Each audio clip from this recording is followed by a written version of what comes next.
going to talk about why depression is more common today than it ever has been. 10 times more people now suffer from depression than in 1945. But in many respects, life now is easier than it ever has been, from a practical perspective. So why has the NHS had to increase the amount of antidepressants it has? Is it just that people have, is there just been an increased reporting in cases, or has public acceptance made it more okay to have the illness? So I'm going to talk about some of the possible factors why depression could be more common today. So the first thing I want to talk about is the lack of outdoors. There was a survey which said that 90% of people get a benefit from being outside, but we don't go outside as much as we used to. Ecotherapy is was the technical name for it, and it just involves simple outdoor activities like gardening and walking with nature. But research says that 42% of children between the age 6 and 15 have never made a daisy chain, and a quarter of them have never rolled down a hill. But people used to be outside more, therefore they were more happy. Another point I want to go into is about materialism and consumerism. We live in a world which increasingly encourages materialism, but we don't have to go out to get what we want, things just arrive.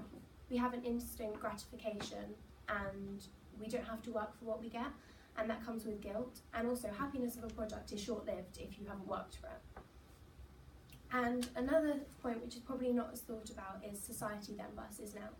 There were more pressing worries 50 years ago, like war and famine and drought.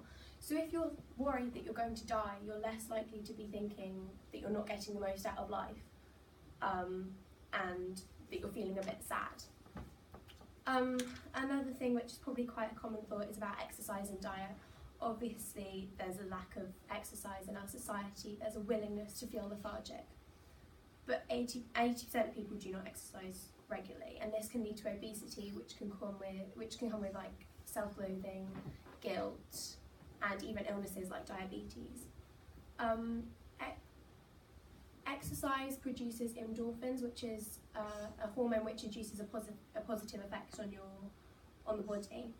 But if you exercise less, then you get less endorphins and you're less happy.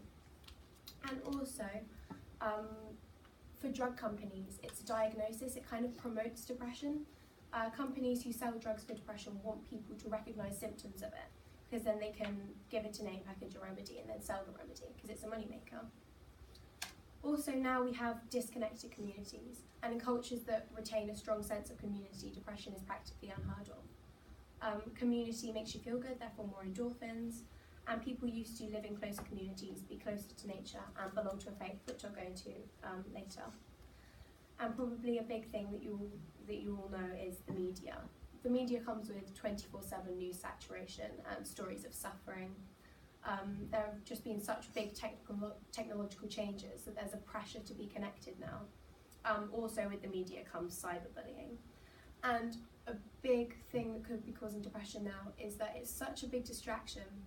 We get less sleep, and less sleep affects your mental health, and you're scientifically less likely to be happy if you don't have enough sleep, because your mind isn't working properly, and you're not normal as if you had enough sleep. And family lifestyle has changed so much. Divorce is now more common. Technology, again, causes unsociability. There are longer working hours now. On Sundays, there used to be a day of rest and a day of religion and family time, but now shops are open 24/7, and we don't have that.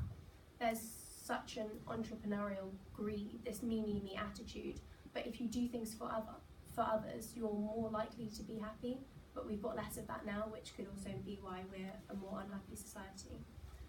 And my last point is about religion. Both overseas and in England, there have been studies which show that those with a religion and a faith have high levels of life satisfaction.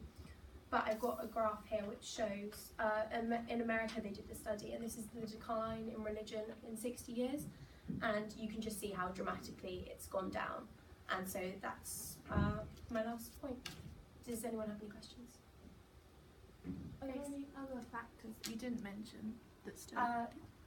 I watched a short film which was talking about how global warming can cause depression, because obviously it's coming up and people stress about it subconsciously more than they think.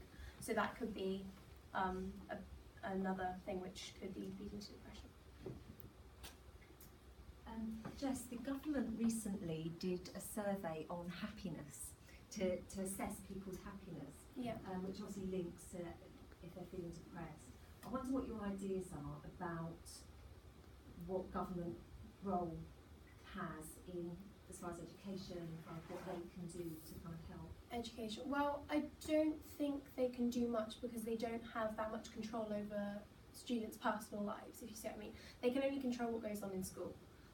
They could provide advice about how much you're using your technology, and obviously the sleep and the mental health is really common in teenagers, how they're up all night, and it just, you suffer more than you think from lack of sleep. So they can encourage, but they can't get, there's no way that they can get so involved in their personal life to change it, so I don't think there will be any logical way to affect that. So how could we address it? How could we address? I guess just providing in PSHC lessons and stuff, providing information about kind of what it's actually doing to you, sleep deprivation and technology. Because I think in teenagers, in students' life, that is one of the main things that have changed. So yeah, I would suggest that.